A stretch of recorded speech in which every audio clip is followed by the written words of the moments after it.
part 2 of my build of the Republic RC-3 Seabee model.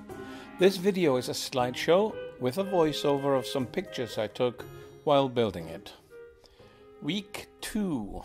When you build from a plan, it takes a long time to cut out the ribs, etc.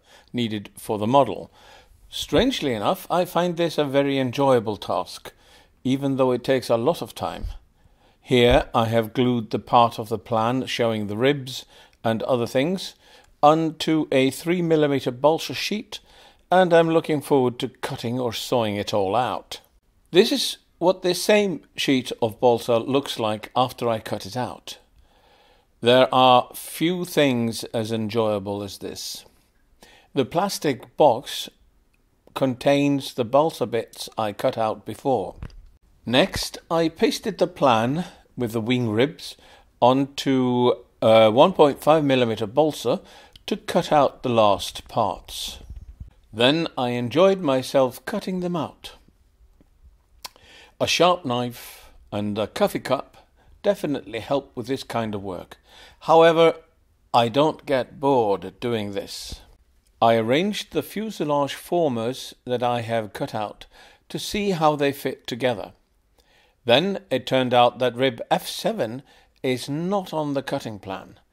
Luckily, I have a computer printer that can act as a photocopier, so I used another sheet of paper to get this former. I'll cut it out later. I also fitted together the rear of the fuselage to see how it all fits together.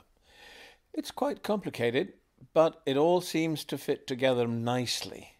For example, formers F12 and F13 need to go through former F15 and then be turned 90 degrees.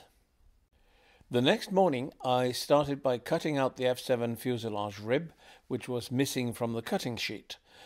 Then I was going to start gluing together the stabilizer and the fin. Then it turned out that the ribs for the tail feathers are not correct. They're shown on a sheet of 1.5mm balsa wood, but are really supposed to be 3mm thick. The rest of the morning was spent cutting out new ribs. Here you can see the ribs for the rudder. I then cut out 2 sets for the stab and elevators. Now I could begin gluing. I assembled the horizontal stabilizer.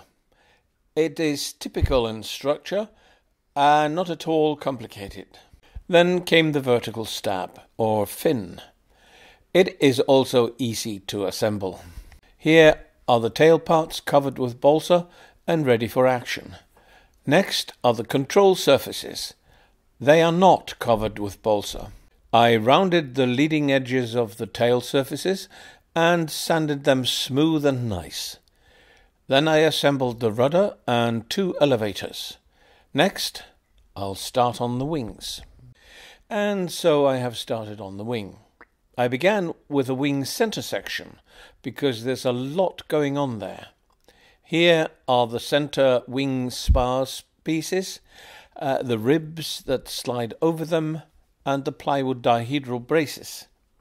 The dihedral gauge was used to make sure the ribs had the right angle to them. Next, I glued the motor housing together with epoxy.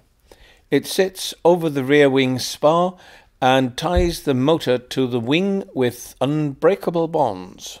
Then I glued the motor housing in place on top of the rear wingspan.